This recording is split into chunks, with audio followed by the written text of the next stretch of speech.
দেখছো সনাতন, বসন্তকালে আমাদের এই বনরাজ্যে কি সুন্দর মনোমুগ্ধকর প্রতি বনৌষধি, মধু ভরে অবনত, চারিদিকে শুধু মধুর গুঞ্জন হচ্ছে। তাই তোমাকে বলি সনাতন, আমাদের এই শান্তিময় বনরাজ্যে কেউ যেন অশান্তি। তাই তোমাকে বলছি সনাতন, ডাকিনী যোগিনী কানকে নিয়ে পাহারায় নিযুক্ত হোক।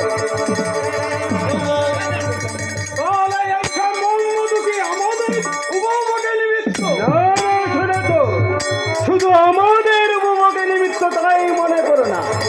এই বনে মধু একটা হাতের হাত, আর এই হাতে সৌদা করবার জন্য কত মধু অনেক নৌকা সাজিয়ে আসবে আর আমাদের পূজা করবে, আর ওই সব মধু মনের আনন্দ নিয়ে যাবে। তাই তোমাকে বলছি সনাতন, কোন নরলোকদের বিনা পূজায় এক ফোঁটা মধু না নিয়ে, তাহলে আমাদের কোনো প্রভাব থাকবে না।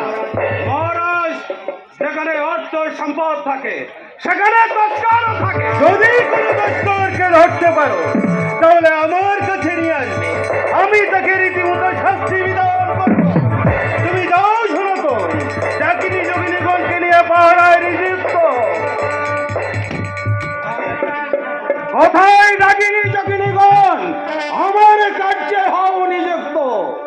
যাও যাও যাও